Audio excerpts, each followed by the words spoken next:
I have Dollop tour dates to announce for the year 2024 of our Lord J-Town. We have our 10th anniversary show coming up in Los Angeles on April 27th. Guests are Karen Kilgariff and James Adomian. And then we are going to Australia, starting on May 13th in Perth, May 16th in Sydney, May 18th in Brisbane, May 20th in Canberra, May 22nd in Melbourne, and May 24th in Adelaide. You can get your tickets at dolloppodcast.com.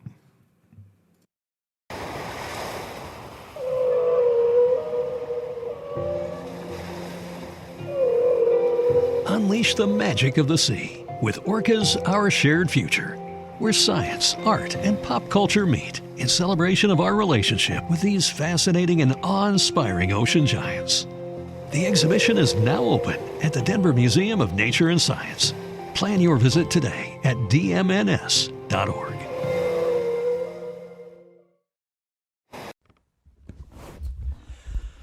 Welcome to the Dollop. This is an American history podcast. Each week, I read a story from American history to my friend Gareth Reynolds, who has no idea what the topic is about. It's true. His name's Gareth.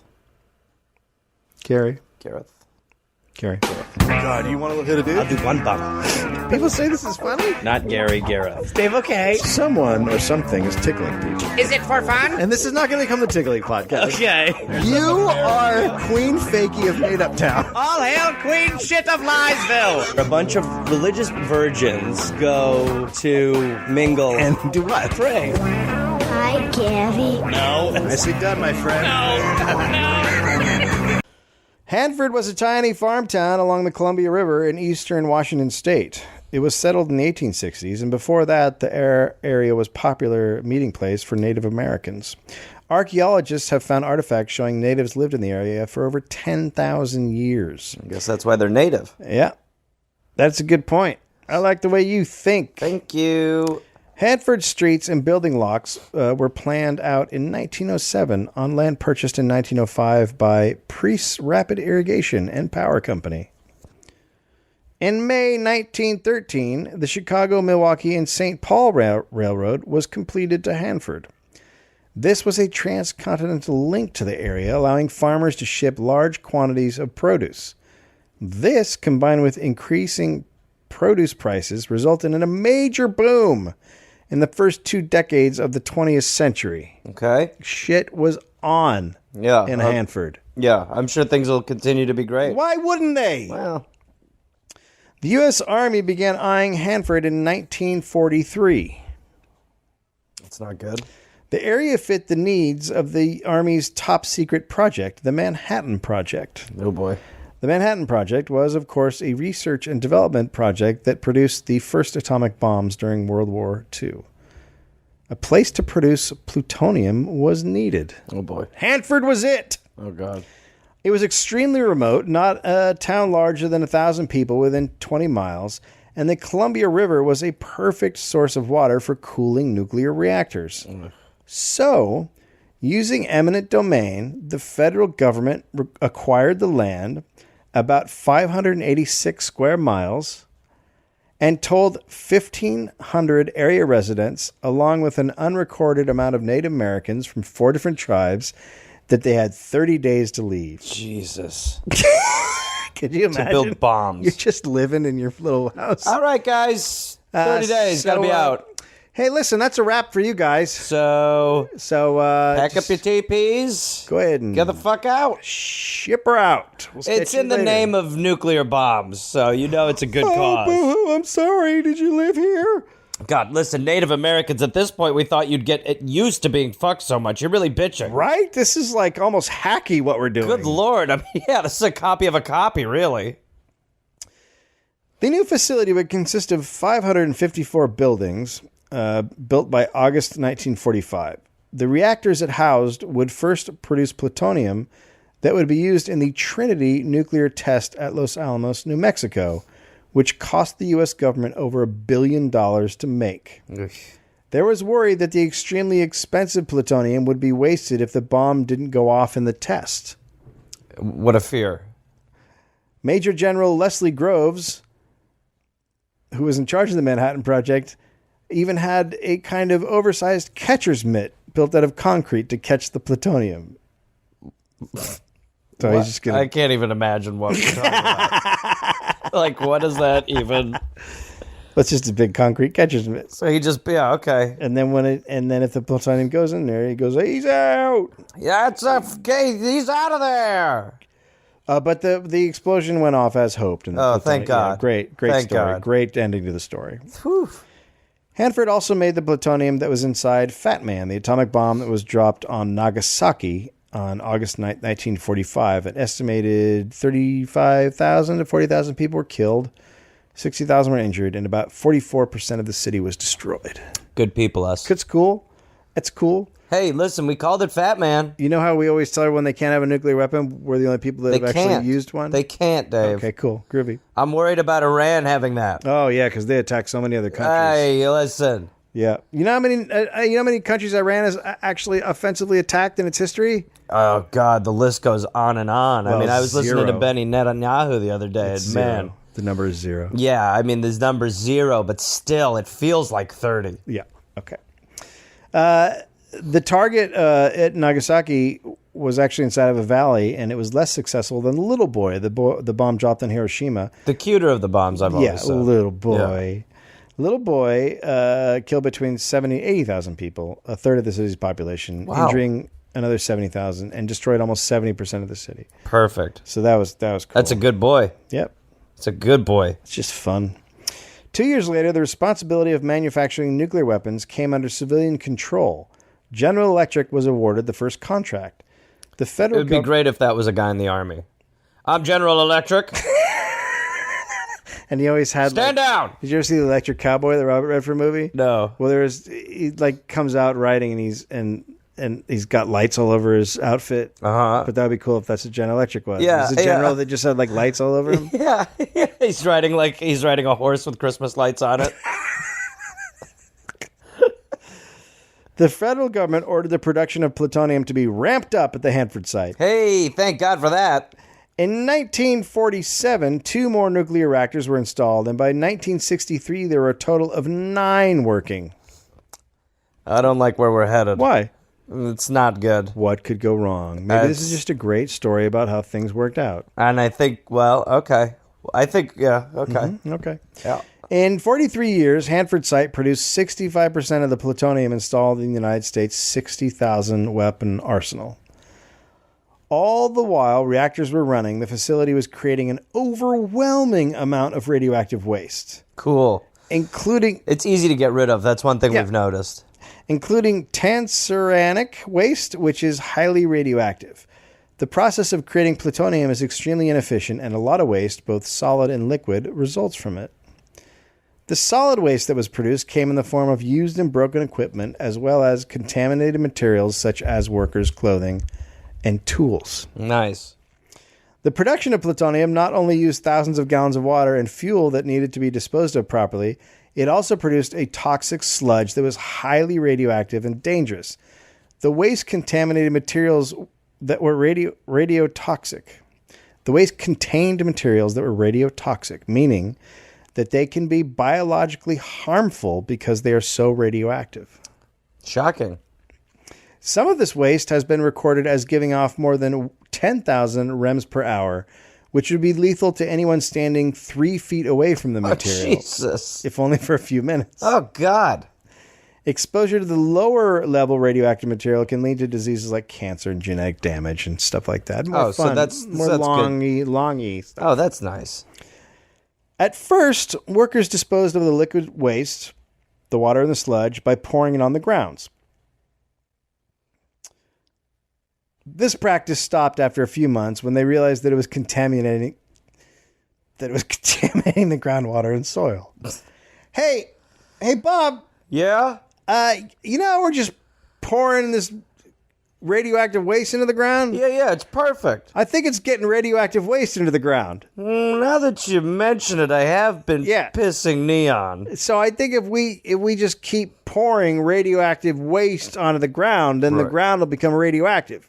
Oh, I see what you're saying. You get where I'm going? Yeah, then things will be good. Okay. Let's get this waste pouring. The practice was stopped But they only stopped dumping the highly radioactive materials. Water used to cool the reactors and other types of low-level radioactive waste would still be tossed on the ground until Baby steps. Oh boy. 1997. Oh, Christ. Jesus Christ.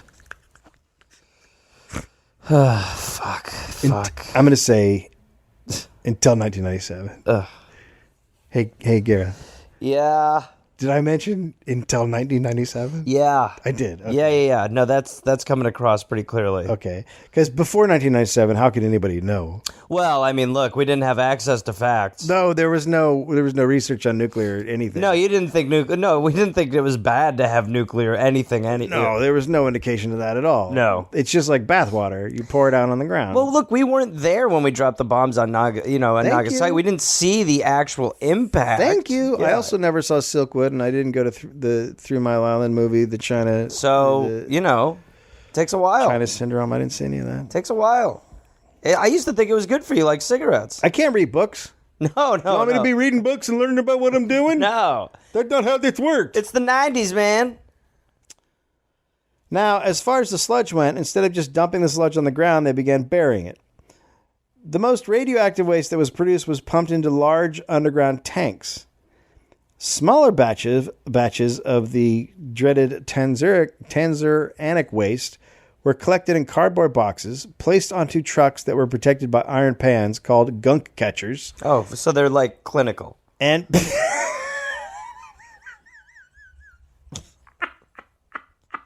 Fucking gunk catchers? There's a 2-year-old naming it? Gunk catching! Oh, that's a good one, Bill. and they were buried in trenches near the site. Smart. What could go wrong? That practice would go on until the early 1950s. Around this time, multiple fires occurred at the facility, mostly at the burial sites. We can assume that not only did these blazes occur because of the waste itself, which can self-combust, they're also quite large. Now, this is an assumption we make because there are documents in existence that note these incidents and have been made public. Many records documenting the shipment of waste to the burial grounds are still classified or have been destroyed, including all documents for a burial ground that held the most dangerous, hazardous waste. Cool. No reason for it to be classified No. until you hear what Well, yeah, I mean, I think I know why they classify that shit. Well, we'll see, Yeah. Mr. Big Baby. I don't like America. Excuse me, I don't... Well, if you don't like this story, you hate America. Well then, guess what? In 1953, research started at all labs at Hanford that involved high-level radiochemical operations, which resulted in the most hazardous waste ever to be produced on the site. Site monitors were so concerned by how radioactive the waste was that they recommended a new disposal system. Instead of cardboard boxes and gunk catchers... Well, what was wrong with that plan? Hey, I got an idea. Well, why don't we do this like we're not 4-year-olds? What? Yeah, I think we should do. Every day you're like, hey, when you go to the grocery store, get some boxes. Yeah. I think we shouldn't dispose of the radioactive waste that way. I agree. That's why we got the gunk catchers. Yeah, but okay, those are just like silver pans called gunk catchers. Yeah, it's catchy. Okay, it works. we're gonna try something different. All right. You want to hear the new plan? Yeah. The waste from the research will be collected in 5 to 6 gallon aluminum milk pails, and then we're gonna seal these pails up and place them in underground containers, and gonna cover those with sand and concrete. Oh, well, as long as sand is covering them. Woo! You had me worried for a second that we were going to do something competent. No, we're just doing something different and stupid. Okay, cool. Monitors noticed that the areas where the pails were buried were getting hotter. So workers began putting the pails inside aluminum casks with lead interiors that were then dropped down bottomless concrete tubes installed in the burial grounds. Bottomless concrete tubes. I mean, I don't think they're bottomless, but they're pretty deep. They're not bottomless, No. but they're fucking far. I do like how we really don't give a fuck about inside of the earth. Never really have. No, we don't care about Like, the we earth don't at mind, all. like, injecting whatever the fuck it is into earth or Right. just dropping barrels of nuclear waste Yeah. on bottomless pits, No, which have bottoms. Whatever. There's a hole, put something in it. It's Hey, bad. listen. You know Sound what like I'm talking Comstock. about. You know what I'm talking about. Yeah, dude. Wait. You know what I'm talking about? Fucking? I don't know. The majority of the waste that was Wait a produced at Hanford, an estimated 525 million gallons, Oh, boy. Fuck. was high-level tank waste, which had to be pumped into large underground steel containers. There are currently a total of 177 tanks, Good. and 149 of them are single-shell carbon steel tanks built from 1943 to 1964. What the fuck? What? That's terrible. These were built with life expectations of 20 years. Oh my God! What are you? The one thing you don't want to hear on that is life expectation. I love that. You want to hear immortal. I love it's something that has a half-life of millions of years or whatever it is. And they put it in things that 20 have years. a life of 20 years. Like, what were they thinking? People were going to dig it up and then They must have been like 75 when they did it. they're like, well, I won't be working here It anymore. won't matter. 20 years, I'll be in the ground Oh. like this nuclear waste. I retire in 18 years, so Alrighty, this will be It'll fine. be fine. The first tank leak was confirmed in 1959, which is well below the 20 years. Yeah. Besides solid and liquid waste, the reprocessing plants also routinely released radioactive isotopes from their gigantic stacks, which were blown downwind into nearby populations. In some instances, extremely large quantities of radionuclides were released into the air intentionally, while the Air Force attempted a 2-day green run in 1949. A green run? Oh, a green run. Green runs are when batches of uranium are processed before they have cooled for 83 to 100 days. They're still, quote, green at that point. And the one time it was tried at Hanford with materials that had only cooled for 16 days, between 5,000 and 12,000 curies of radionuclides were released into the air.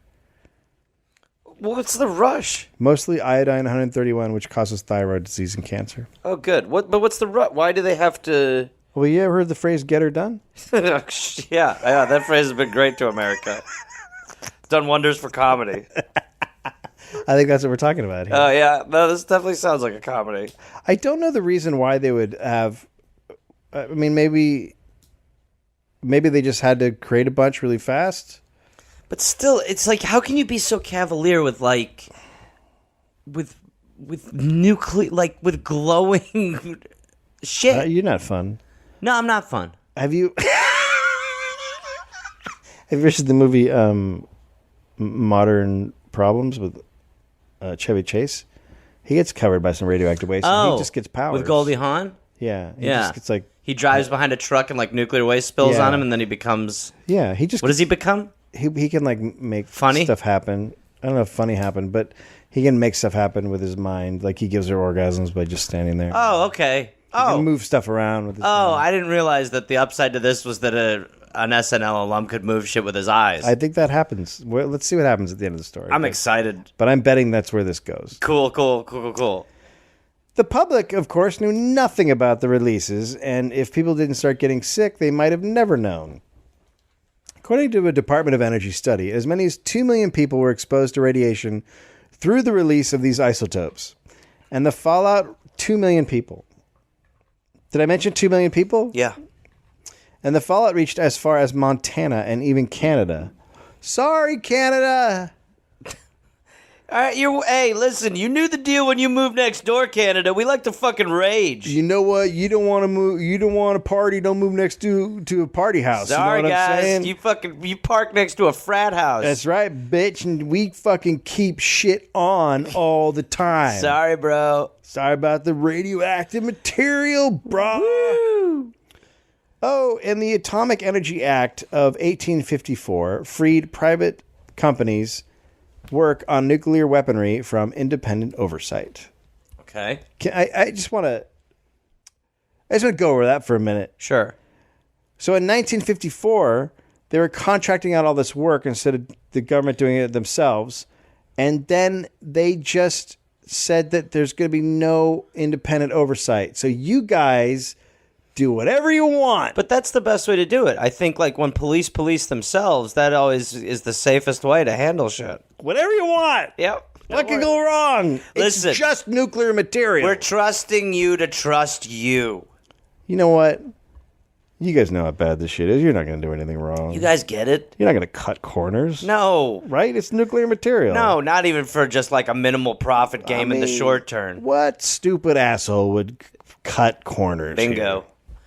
Maybe the stupid asshole who thought that a 20-year shelf life for something that lasts for fucking ever would be fine inside him. It should be noted that direct exposure isn't needed for isotopes to affect humans, as they can enter the food chain through grazing animals like Phew, for a second I thought we were going to be left out. Cows and sheep. Don't eat meat. Which eat contaminated grass. So what's cool is that then that's not just the people who are in that area. It was also all the people who ate the meat. It's the circle. The circle of life. The isotopes also contaminated fish in the Columbia River, which thereby exposed multiple Native American communities in the area that live on fish-heavy diets. How do you think there's any way for Native Americans to thank us? Like, it feels like we keep stepping up for them, and we've never really gotten an official, like, we appreciate it, or just like I agree. A little note or something. How about a nod? How about what you guys have done for us? Yeah. It's been unexpected. Well, keep in mind, before we got here, they were just like animals. Yeah. Running around eating, with and there hardly was any clothes on. Yeah, and money really wasn't a huge factor No to them. money. I Like, mean, they didn't what the have fuck? valueless paper. They believed that a tribe, no one in a tribe could own something. It's something the tribe had. It belonged to everybody. Okay, stop. And that land couldn't actually be possessed by a person. Like no one could own land. What a bunch of fucking assholes! How much of a nightmare would the world be if there wasn't actually personal ownership, and if you couldn't own land, if the land was the land? I'll say what every other race thinks daily. Mm-hmm. Thank God for Whitey. Thank you. You said it out loud. Over the years, thousands of residents that were downwind from the nuclear reservation, later nicknamed downwinders by local media. Cool. How did they come up with it? Hey, I'm a downwinder. They were diagnosed with thyroid disease and cancer, and several children were born handicapped. There were so many victims, and the issues were so visible in communities like Spokane, that a movement was started to push the government to investigate whether or not the Hanford site was to blame. In 1986, the feds succumbed to public pressure and declassified 19,000 documents regarding the release and disposal of radioactive waste. And people were like, cardboard, what? Yeah. The following year, the Department of Energy started the Hanford Environmental Dose Reconstruction Project, the HEDR, which was given the congressionally mandated task of studying whether or not the release of isotopes into the air were to blame for thousands of cases of thyroid disease in the area. I love how it needs to be fucking studied. I mean, it's just that it has to be proven. But they do. But it's the whole. It's always just the same. Just buying fucking time. Buying time. They're just buying time Always. to fuck you more. Whenever there's contamination, Cigarettes, and cancer, they're just buying climate time. change. Yes. This shit. Always buying time, waiting for people to die. Yeah. The final results were released twice. The first time they were announced in 1999 with the Department of Energy heading the study. 99? But that's good. Yeah. So that's good. The people who did it should be the ones who do the study, right? That's the best way to handle it. I think so. I think that who could do a better job than the people who poured the radioactive waste into the dirt. They know it best. Yeah. They're not going to say something. They're not going to lie to save their own ass. Oh, no fucking way. Never. That study was not well received. The study was then given over to Battelle, a Hanford contractor, who released their results in 2002. Both rounds of results found that there was no connection between the release of radionuclides. That was close. I was worried for a second that there might be. At Hanford and those suffering from thyroid disease nearby.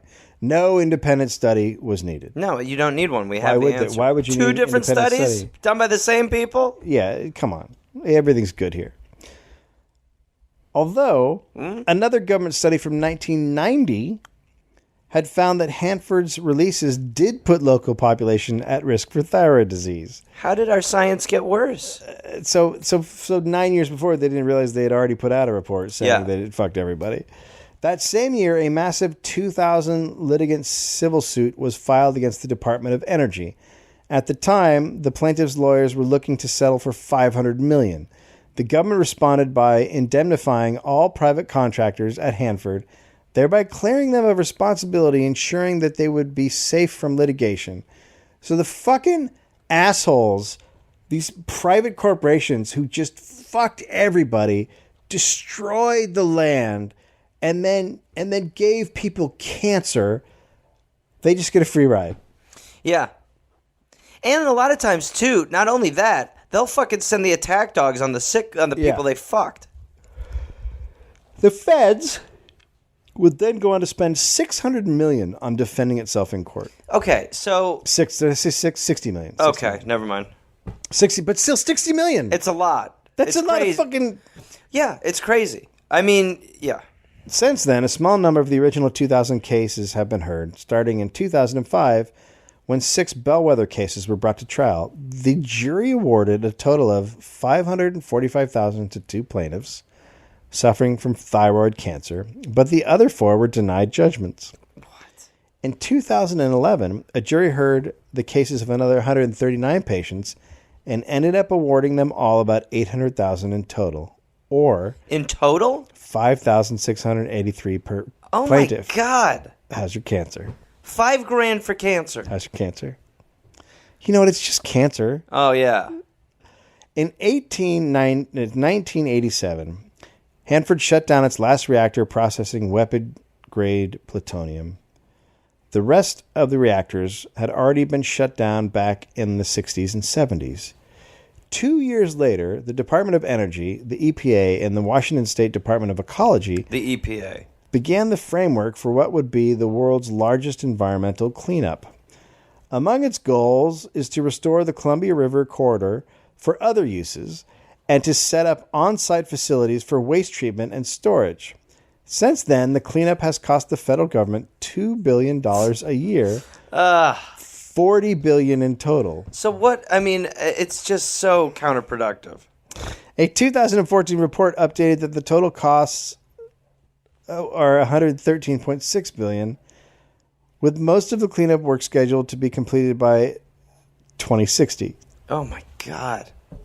$113 billion. I mean, it's fine. And you can't spare some fucking money for these people. The cost of the cleanup, though astronomically high, is not shocking when taken into account that the total number of radioactive waste stored at Hanford, which includes 25 million cubic feet of solid waste and 270 billion gallons of contaminated water. You can't even imagine how much water that is. No. What do you do? I mean, what the fuck? That's unimaginable. Yeah. Hartford is now the most contaminated nuclear site in the United States. I mean, I guess Chernobyl is probably a little bit worse. Yeah, well, yeah, fair. The biggest challenge in the cleanup is dealing with tank waste, though much of it is already gone. Of the over 500 gallons of this high-level waste that was produced by Hanford, only 56 million gallons remain in the tanks today. Over the years, the total has been reduced by 90% through evaporation, chemical treatment, leakage, and purposeful discharge into the ground. Oh, as long as we've gotten rid of it in a healthy way. Evaporation's my favorite. Rain. An estimated 130 million gallons of tank waste were sunk at... I gotta read this. An estimated 130 gallons of tank waste were sucked out of the tanks and discharged into the dirt to make room for more waste. Oh, fucking A, dude. What the fuck? Jesus Christ. Oh, God. I mean, it like when I used to work construction on houses and I would see a dude like pour paint somewhere he shouldn't, I'd be like, "Are you out of your mind?" That's the stupidest thing I've ever read. Yeah. That's the stupidest thing I've ever read.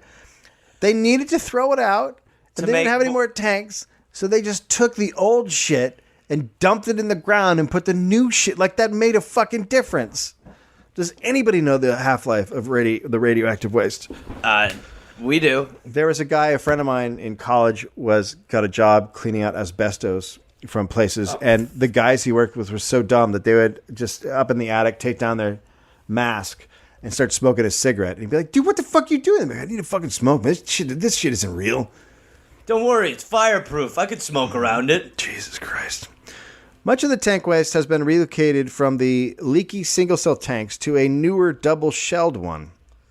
Double shell isn't really that comforting. Double shell it. 2 shells.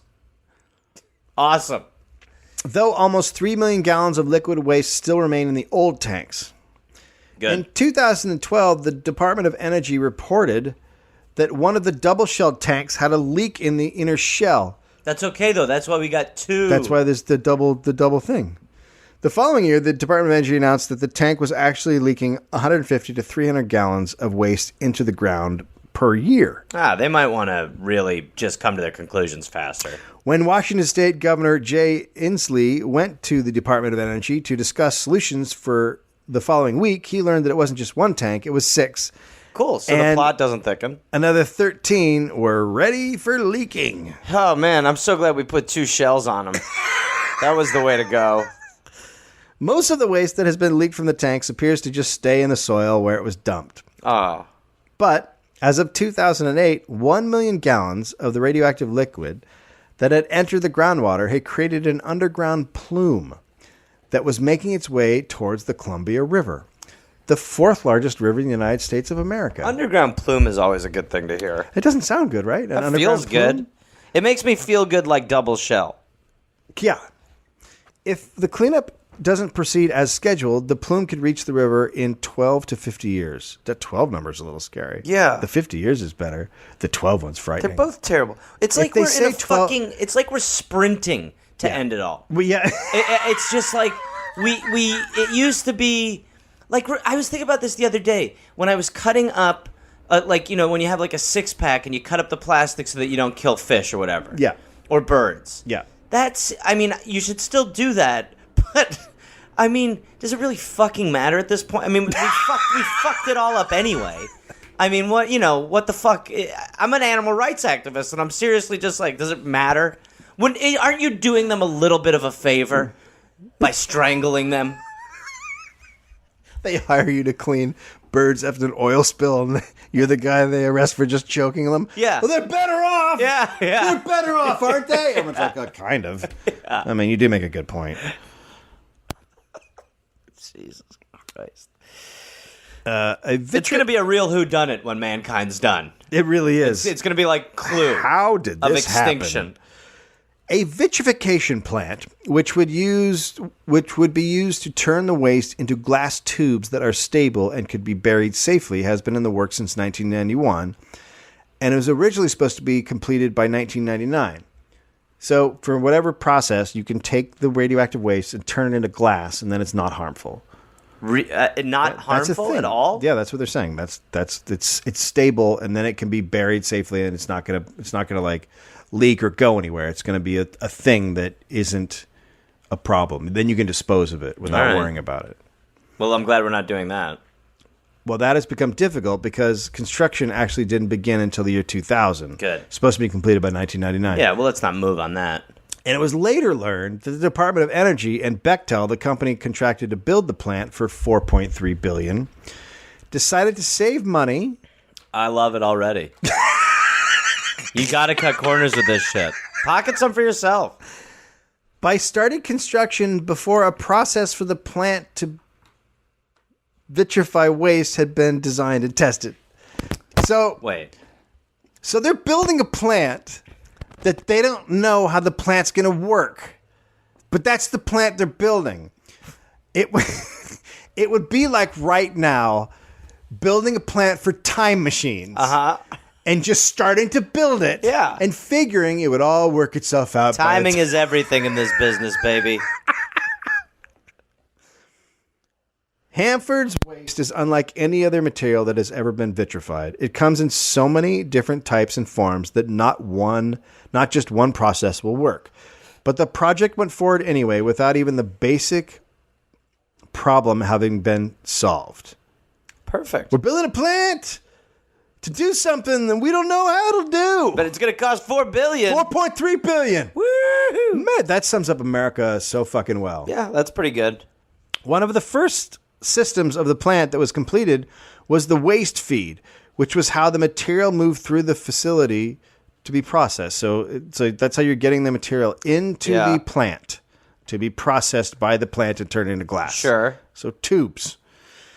But inspections found that solid waste was building up in the piping, which could not only clog the pipes, but it could create nuclear explosions. Great. Further testing found that the system used to propel the waste through the pipes was not only inefficient, it was so taxing on the pipes that it resulted in corrosion and possible leakage. Good. So now the plant that's supposed to be there to turn the radioactive material into a stable form is now having A bomb leaked. center. Further testing. When these issues were revealed, the chief engineer on the project resigned. Whistleblower complaints were also brought against Bechtel by a higher-up engineer and a safety manager who said their concerns about safety at the plant were being suppressed. As it now stands, the vitrification plant is expected to cost $12.7 billion. Good. And is mandated to start operating in 2019. Jesus Christ. I mean, just take your fucking time. Good God. I love breaking you. I think I broke you. Don't take pride in this shit. 1957, Washington State formed the Washington Public Power Supply System to provide power to local utilities. It would later be known as WHOOPS. Okay. I'm guessing that stands for the Washington Housing of Operational Plutonium State. Because of its financial gamble on nuclear power, it issued $2.25 billion in bonds back in the 1970s to pay for the construction of 5 nuclear power plants and had a default on the bonds, which was the largest bond default in history at that time. Only one of those 5 power plants was completed, and it currently runs today. The Columbia Generating System, CGS, which sits on the Hanford site. Oh, boy. Critics say it's the most costly nuclear plant to run in the nation. It has also generated about 320,000 spent nuclear fuel rods that are so dangerous that just minutes of exposure near them can be lethal. The waste created by CGS is about 150 to 250% more radioactive than what is being currently held in the underground tanks. Well, that's good that we're kind of racing the underground with above ground with what we're doing. Well, why stop doing it? I would say that's a fair point. Yep, thank you. If it's broke, keep doing it. Keep doing it and do it worse. Yeah, I think that's is the best slogan. way to do it, yeah. As would be expected at a job site that deals with extremely dangerous materials and operates without any independent oversight, working conditions at the Hanford site are quite hazardous. What? There are no documents on exposures before 1987, but even that late into the site's existence, workers reported the effects of harmful radiation exposure, nosebleeds, headaches, watery eyes, burning skin, etc., just from smelling vapors while near the underground tanks. Many of these workers have reported long-term disabilities. So they just smell shit when they're near underground tanks. Yeah. It honestly, it reminds, it's a lot like oil spills. Like when oil spills, there's a lot of people in the Gulf who... Oh, yeah. There's some circumstances where people come into contact with water and are forever different. Yeah. They have skin conditions, they get cancer from just touching fucking water. Yeah.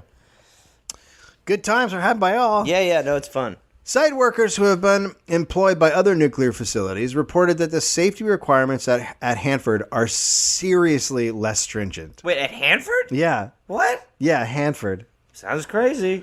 For example, workers at Hanford are only required to wear one device to detect radiation, while at other nuclear sites, employees wear 2 or more. Because, in case one doesn't work. Yeah. Yeah, that would be the reason for that. Well, I think that's because machines sometimes don't work. That's our double casing theory of men. The site was so reckless when it came to worker safety that one former Hanford worker reported that his break room was in an area that was so contaminated that he needed to suit up to enter it. Oh my god. I mean, how, like... What are you suiting up for? Are you going out? Nah, just gonna go get some Fritos. Gotta be careful. I mean, how are you staying there as an employee? Oh, God. How does anyone work there? People are so poor. They don't I have a understand choice. that they're poor. But they just like, they have kids and they're like, I have to fucking put a house over their head. And if I die in 20 years because of cancer, then that's what happens. I mean, that's Arby's, the choice. Arby's is always hiring.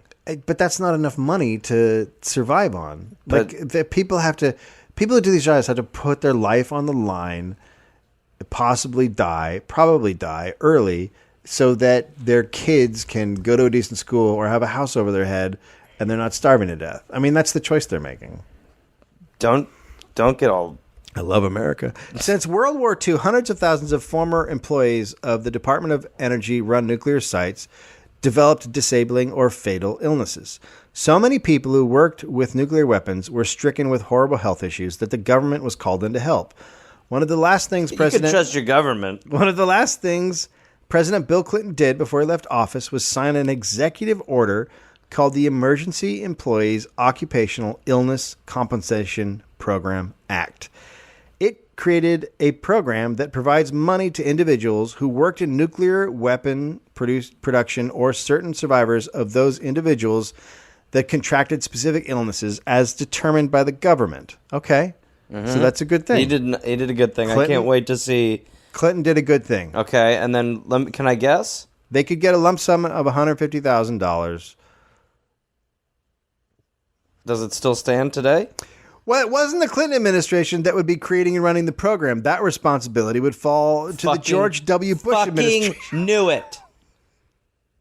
Fucking asshole. In 2001, the program began accepting applications in two parts. Subtitle B, which served sufferers of radiation-related illnesses run by the Department of Labor, and Subtitle D, which was the Toxin Exposure Fund overseen by the Department of Energy, the ones who made everyone sick in the first place. Yeah, well, listen, they're going to be honest. When Bush came into office, he named Spencer Abraham as his first Secretary of Energy. Let me guess. It was fortuitous for Abraham. Before then, he was a Michigan senator, but had just lost his re-election to a second term. Abraham was typical of Bush's choices for cabinet members. He was a dedicated Republican who had absolutely no background in science. As a matter of fact, as a senator, he once called for dismantling the Department of Energy. Oh, that's perfect. That's exactly who you want fucking running up. Robert Kennedy Jr. would later describe the Department of Energy under Abraham as being more interested in serving big energy contributors from the oil and coal industry specifically and from the nuclear energy industry than serving the public interest. A year after the program kicked off, Abraham was quoted saying about it, quote, employees of the Department of Energy contractors have performed important work for their country. Even though they may have worked for a government contractor, these dedicated individuals are our workers, and we are going to take care of them. Mm-hmm. But that did not happen. No, because he had his fingers crossed behind his back. The program has been running for less than 3 years before the GAO was called in to investigate the poor handling of claims, and resulting reports showed that the Department of Energy's involvement was clearly hindering it. Out of 24,000 applications to the Department of Energy, oh boy, only 769 have been processed. Oh my God. That's 3%. Ugh. Of the 769 claims processed, only 10 had been paid. Oh my God. Well, it sounds like the Bush administration for you. 10 out of 24,000. Perfect. The good news is we were able to go into Iraq. Yeah, and allow the fucking drillers in the Gulf Coast to destroy everything. Yeah. Another let's not interfere with what they're doing and let them self-police themselves. Yeah. Well, no, that's the thing. I mean, that's always the best thing. It is such a Republican talking point. Yeah, no, it's really good. Just like, it's this free market. Let them do it. The Department of Energy's management of the program was so lackluster that, except in a few states, it hadn't even determined what state programs to use so that the claimants could get their money. Oh, good. A representative told the Senate that doing so was not the Department of Energy's responsibility. Go ahead. Without a way to pay out the majority of them, the GAO found that 50% of claims would go unpaid and that many applicants would die before they would receive money. So that's just their own private grim research that's being like, we can wait them out, they'll die. Well, that's what they're trying to do, right? Yeah. Despite the lack of payouts, the Department of Energy still managed to spend $95 million over 4 years processing the claims. Good. They fucking processed 10. They processed 10. They processed 769. They paid out 10. 769 claims led to $95 million. So wouldn't it just be easier to give them the money? to just give them the fucking money and then have money left over? Because all those people needed jobs. Oh, good. In 2004, the Senate realized that in order to fix these issues, instead of trying to reform the Department of Energy, it needed to just take the program's responsibilities away. Subtitle E of the EEOI CPA was created, which provided for up to $250,000 to workers exposed to toxins and would be run by the Department of Labor. As of 2015, 46,158 claims have been approved and almost $3.5 billion have been paid out. In total, the Department of Labor has provided over $11 billion in compensation and medical bill payments to 105,000 former nuclear workers. Okay. So one department was doing its job. Yeah. As for Abraham, 2004 was also the year he resigned as Secretary of Energy. Before leaving, he managed to get the ball rolling on the MOX plant project in South Carolina. When running, the plant would turn several tons of weapons-grade plutonium the U.S. still had from 17,000 retired nuclear bombs into reactor fuel for other nuclear facilities.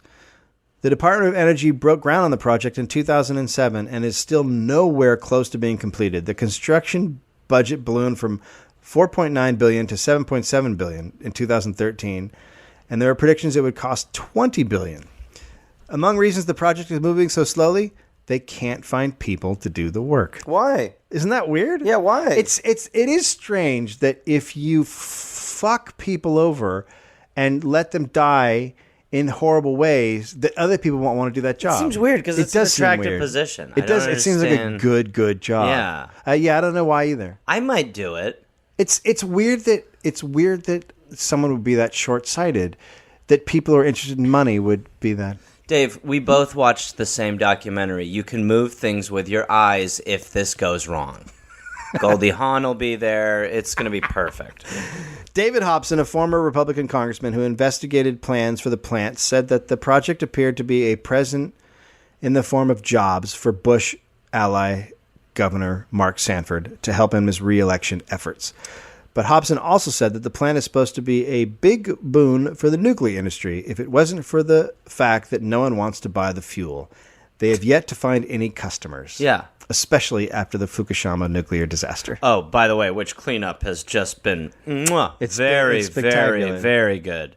They put stuff into tanks that immediately start leaking. And what I think is great is that what they've done in Japan has actually maybe made us seem a little bit less dumb, which is sweet of them. As for the company that's building the MOX plant, Francis Arriva, a.k.a. the largest nuclear company in the world, Abraham was appointed as the chairman of the board, non-executive of the American arm of the company, just 2 years after he resigned from the Department of Energy. That's good.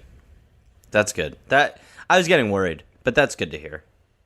Fires still break out on the Hanford site. That's good. The last major one occurred in 1999 and ended up burning 45% of the nuclear reservation. Oh, cool. That's awesome. As of 2014, 67 of the single-shelled tanks holding tank waste were recorded to have leaked millions of toxic gallons of toxic waste. Sorry, in the we ground. still have single-shelled?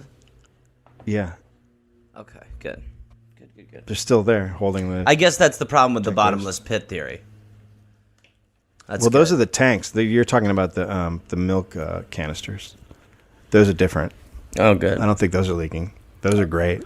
Yeah, they have two Well, you wouldn't know they were leaking because they're in a bottomless hole. Yeah, that's part of the fun too, right? We just put it in Earth's mouth. Put it lower. Yeah, just drop it where it's totally out of mind. Cool, man. That's awesome. That's going to be great. So everyone look for the news of a radiation plume hitting the Columbia River and destroying America's fourth largest river. But, well, Dave, for that. we can afford it. We don't need water. Yeah, you're right. No, That's that's a good fine. point. We got plenty It's of water. It's just water. Yeah, it's just water. You know, and I mean... I wonder how fucked. many people got through that one. That one's a bummer. Well, we're fucked. I honestly, like... Yeah, we are fucked. More and more, it's just... the writing is on the wall. Yep. The like 2 episodes ago of Vice, I mean, they're just the polar ice caps and the glacier situation is... Yeah. It's fucked. We'd almost root for nuclear waste to fucking take us out. I almost want to be the fucking dude who got embalmed and just traveled around the country. God. Anyway, man. All right, so have a good day. You want to plug Hothead again, or Yeah, I'm doing hot. feel good? It's about when I get irradiated. That's great. It's going to be a good show. I feel terrible. Oh man, I'm gonna check Twitter and feel better. The guy sent me an email today about this. Let me see if I can pull it up. About what? Okay, so this guy, Kevin Jones in San Francisco, did all the... Wait, are you still recording? Yeah. Oh, sorry, I put it down. A guy in San Francisco did all the recording of this for me, and he did all the research. Yeah, said he doesn't do the recording. He's from up near there, and he said, a quick aside, my dad told me the last time we talked that he used to find rocks of yellow cake uranium on the ground outside of one of the research buildings in the 300 area. Now, yellow cake uranium is the stuff we went to war with Iraq over, saying that they had yellow cake uranium. He used to just see it sitting on the ground. You know, at some point, America should really invade America.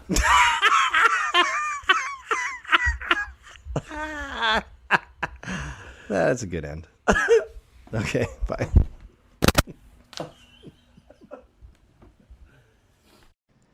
Oh, yes, it's Gareth. Not Gary, stop it. Gare Force, listen, I've got a bunch of stand-up shows coming up, and I want to see you there. We can hug. I will be at Rooster Teeth Feathers in Sunnyvale, California, April 18th, 19th, and 20th. Then I will be in Chattanooga, Tennessee, June 18th. I will be at Nashville at Zanies, June 19th. I will be in Huntsville, Alabama, June 20th. I'll be in Atlanta, Georgia, June 21st, June 22nd. Then I will be in Pottstown, Pennsylvania, June 26th. Then I'll be in East Providence, Rhode Island, June 27th. Then I'll be in Boston, Massachusetts, and Boston, June 28th. That's 2 shows. I will be in Springfield, Massachusetts, June 29th, Rochester, New York, June 30th, and then July 5th through the 6th. Canada, I've heard your prayers, and I will answer them. I will be in Toronto. So come join me at the Comedy Bar. Go to GarethReynolds.com for tickets and information. That's right, Gare Force. We're calling you up. It's the big time. The big leagues. This went poorly. Woodley's Fine Furniture, specializing in handcrafted Colorado-made furniture, custom upholstery, solid wood, and the most comfortable leather furniture imaginable. You will not find better built furniture in Colorado than at Woodley's. And how great is this? Woodley's has many designers on site who can help in-store or are available for an in-home design visit, complimentary. Woodley's design professionals are always eager to help with all your design needs. Visit woodleys.com and browse thousands of different furniture ideas.